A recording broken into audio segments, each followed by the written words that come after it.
Hello സുഹൃത്തുക്കളെ, എല്ലാവർക്കും നമസ്കാരം. മറ്റൊരു പ്രധാനപ്പെട്ട ടോപ്പിക്കാണ് നമ്മൾ ഇന്നിവിടെ ചർച്ച ചെയ്യുന്നത്. അതായത് അമേരിക്ക ചൈനയുമായിട്ട് യുദ്ധത്തിന് തയ്യാറാകുന്ന ഒരു ലക്ഷണമൊക്കെയാണോ നമ്മൾ കണ്ടു തുടങ്ങുന്നത് എന്നാണ് നമുക്ക് ഈ റിപ്പോർട്ടിൽ നിന്ന് തോന്നുന്നത്. അതായത് ചൈന അവരുടെ ആയുധ ശേഖരങ്ങളൊക്കെ വൻതോതിൽ കൂട്ടിക്കൊണ്ടിരിക്കുകയാണ്.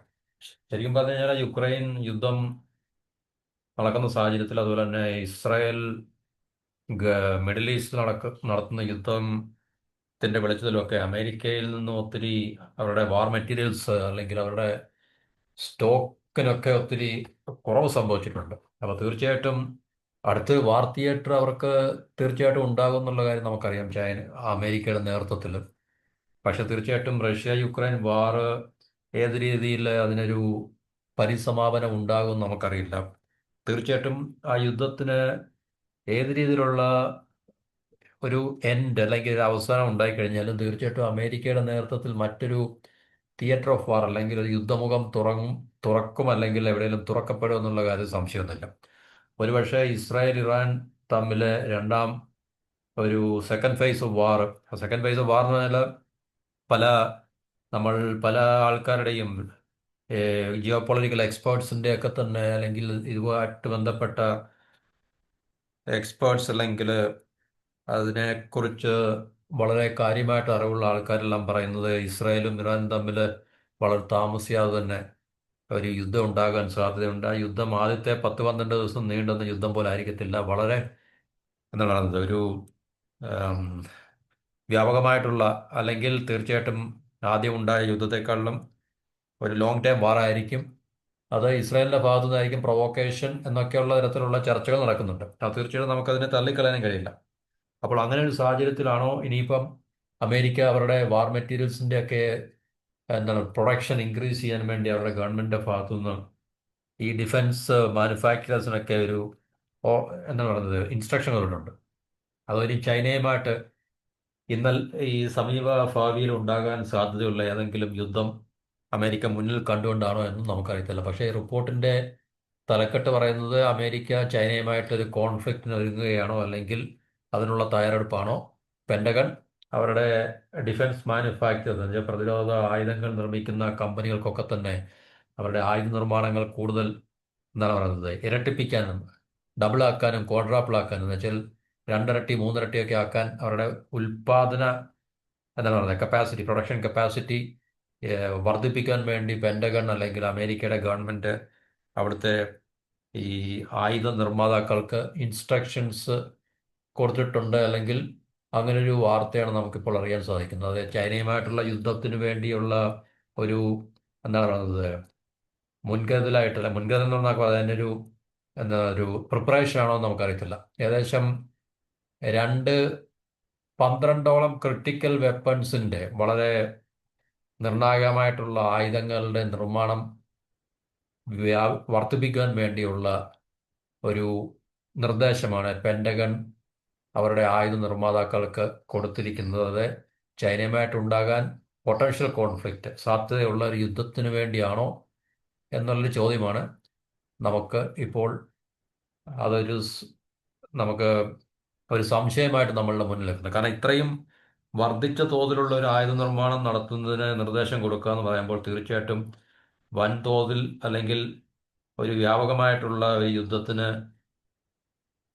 തുടക്കം കുറിക്കാനുള്ള, ഇസ്രയേലും ഇറാനും തമ്മിലുള്ള യുദ്ധമാണെങ്കിൽ തന്നെയും അതിന് ഇത്രയും വലിയ ഒരു വർദ്ധിച്ച തോതിലുള്ള മിലിറ്ററി പ്രൊഡക്ഷൻ അല്ലെങ്കിൽ ആംസിന്റെ പ്രൊഡക്ഷൻ ഒന്നും അമേരിക്ക നടത്തേണ്ട ആവശ്യമൊന്നുമില്ലെന്നാണ് നമുക്ക് തോന്നുന്നത്. അപ്പോൾ ഇത് വളരെ ദ്രുതഗതിയിൽ അല്ലെങ്കിൽ വേഗത്തിൽ തന്നെ ഈ ഒരു ആയുധ നിർമ്മാണം ഇരട്ടിയാക്കണം അല്ലെങ്കിൽ അതിൻ്റെ 3 മടങ്ങാക്കണം എന്നൊക്കെയുള്ള നിർദ്ദേശം കൊടുത്തിരിക്കുന്നത് അത് ചൈനയുമായിട്ടുള്ള ഒരു യുദ്ധം സമീപ ഭാവിയിൽ ഉണ്ടാകാൻ സാധ്യതയുണ്ടോ എന്നുള്ളതിൻ്റെ അടിസ്ഥാനത്തിലാണ്. അപ്പോൾ ഒരു റിപ്പോർട്ടിൻ്റെ അടിസ്ഥാനത്തിലാണ്. ഇപ്പോൾ റിപ്പോർട്ട് പറഞ്ഞാൽ വാൾ സ്ട്രീറ്റ് ജേണൽ എന്ന് പറയുന്ന ഒരു വെസ്റ്റേൺ മീഡിയയുടെ റിപ്പോർട്ടിനെ ബേസ് ചെയ്താണ് നമുക്ക് ഈ റിപ്പോർട്ട് ഞാനിപ്പോൾ അല്ലെങ്കിൽ ഈ ടോപ്പിക്ക് നമ്മളിപ്പോൾ സംസാരിക്കുന്നത്.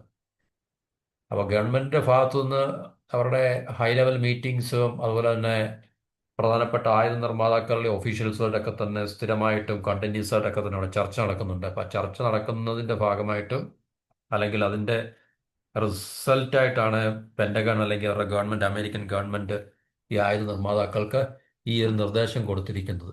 അവരുടെ ഡെപ്യൂട്ടി ഡിഫൻസ് സെക്രട്ടറി അതുപോലെ തന്നെ അവരുടെ മുനീഷ്യൻസ് ആക്സലേഷൻ കൗൺസിലിനെ ചെയർ ചെയ്തുകൊണ്ട്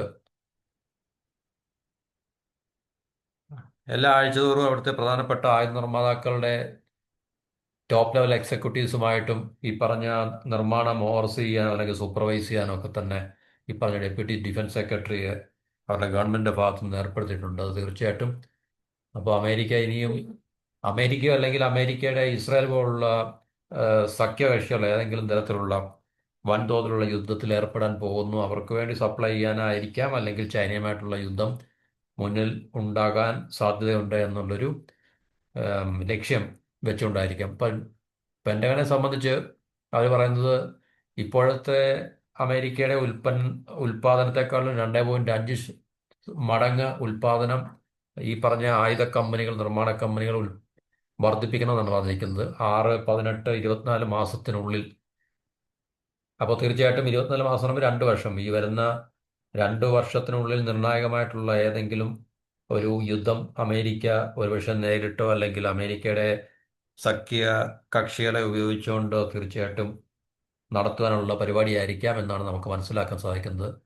അതായത് Patriot, interceptors, long range antiship missiles, standard missiles എന്നൊക്കെ പറയുന്നത് നമ്മൾ നേരത്തെ പറഞ്ഞ വളരെ ക്രിട്ടിക്കലായിട്ടുള്ള ഏതാണ്ട് എത്രയാണ് 12 ക്രിട്ടിക്കൽ വെപ്പൺസിൻ്റെ നിർമ്മാണം ദ്രുതഗതിയിലാക്കുവാനും അതുപോലെ തന്നെ വർദ്ധിപ്പിക്കുവാനുമാണ് ഈ പറഞ്ഞ നിർദ്ദേശം കൊടുത്തിരിക്കുന്നത്. അതുപോലെ 2000 പേട്രിയോട്ട് മിസൈൽസ് വർഷം തോറും ഇപ്പോൾ ഉള്ളതിനേക്കാൾ ഏകദേശം 4 മടങ്ങ് വർദ്ധിപ്പിക്കാനാണ് പെൻറ്റഗണിൻ്റെ പെൻറ്റഗണിൽ നിന്നും ഈ ലോക്ഹീഡ് മാർട്ടിൻ പോലുള്ള വമ്പൻ ആയുധ നിർമ്മാണ കമ്പനികൾക്ക് കൊടുത്തിരിക്കുന്ന നിർദ്ദേശവും അതുപോലെ തന്നെ ഓർഡേഴ്സും ഒക്കെ തന്നെ നൽകുന്നത്.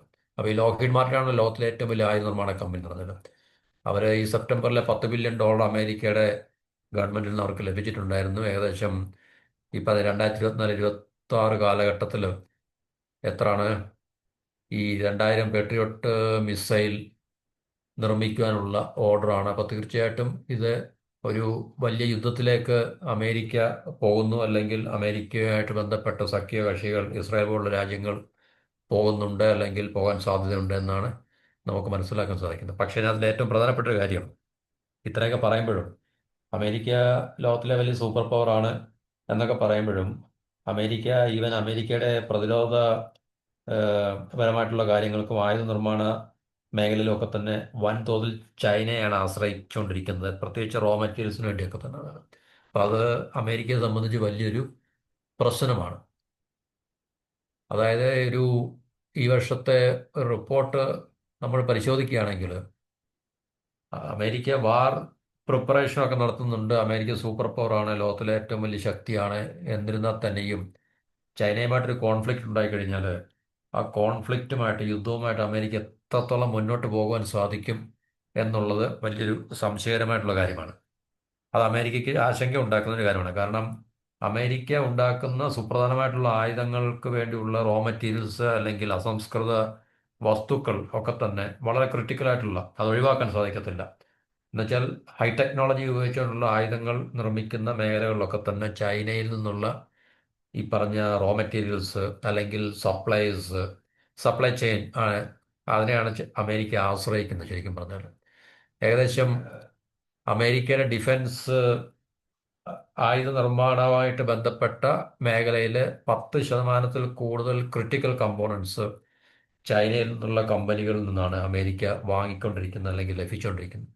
അത് മിസൈൽ ഡിഫൻസ് സിസ്റ്റം വരും, ന്യൂക്ലിയർ സിസ്റ്റം വരും, സ്പേസ് ടെക്നോളജി, അതുപോലെ തന്നെ ഈ ക്രിട്ടിക്കൽ മിനറൽസ്, ധാതുക്കൾ. അപ്പോൾ ഇതെല്ലാം തന്നെ ചൈനയാണ് സപ്ലൈ ചെയ്യുന്നത്. അപ്പോൾ ചൈന ആയിട്ട് യുദ്ധം തുടങ്ങുകയോ അല്ലെങ്കിൽ യുദ്ധത്തിന് സമാനമായിട്ടുള്ള സാഹചര്യം അമേരിക്ക സൃഷ്ടിക്കുകയോ ചെയ്തു കഴിഞ്ഞാൽ ചൈന ഈ പറഞ്ഞ സപ്ലൈ ചെയിൻ കട്ട് ചെയ്യുകയാണെങ്കിൽ അമേരിക്കയെ സംബന്ധിച്ച് വലിയൊരു തിരിച്ചടിയായിരിക്കും ഉണ്ടാകാൻ പോകുന്നത്. അത് ഇപ്പോൾ അമേരിക്കയ്ക്ക് അത് വലിയൊരു തലവേദന അല്ലെങ്കിൽ ആശങ്കയുടെ ഒരു മേഖലയും അല്ലെങ്കിൽ ഒരു സാഹചര്യമാണ് എന്നുള്ള ഒരു വസ്തുത നമുക്ക്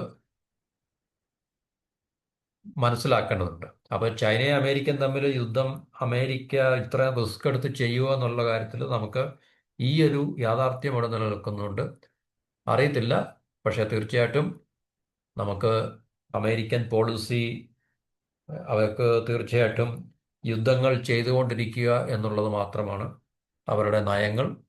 അപ്പം ചൈനയുടെ സാമ്പത്തികമായിട്ടുള്ള മുന്നേറ്റത്തെ അവർക്ക് തളയ്ക്കുവാനും അല്ലെങ്കിൽ തീർച്ചയായിട്ടും അതിന് ഒരു പ്രതിരോധം സൃഷ്ടിക്കാനും ഒക്കെ സാമ്പത്തികമായിട്ടുള്ള യുദ്ധങ്ങളിൽ ചൈനയെ നേരിടുമ്പോൾ തന്നെയും ഭാവിയിൽ ആയുധങ്ങൾ ഉപയോഗിച്ചുള്ള ഒരു നേരിട്ടുള്ള യുദ്ധത്തിൽ അമേരിക്ക പങ്കെടുക്കുമോ എന്നുള്ള കാര്യത്തിൽ നമുക്ക് സംശയമുണ്ട്. കാരണം ചൈനയെ വളരെയധികം അമേരിക്ക ആശ്രയിക്കുന്നു. ക്രിട്ടിക്കൽ കമ്പോണൻസ്, ക്രിട്ടിക്കൽ മെറ്റീരിയൽസ് അല്ലെങ്കിൽ ക്രിട്ടിക്കലായിട്ടുള്ള സ്പെയർ പാർട്സ്, ഇതൊക്കെ തന്നെ അവരുടെ ഏറ്റവും അത്യാധുനികമായിട്ടുള്ള ആയുധങ്ങളിൽ ഉപയോഗിക്കാൻ വേണ്ടി ചൈനയാണ് അമേരിക്ക ആശ്രയിക്കുന്നത്.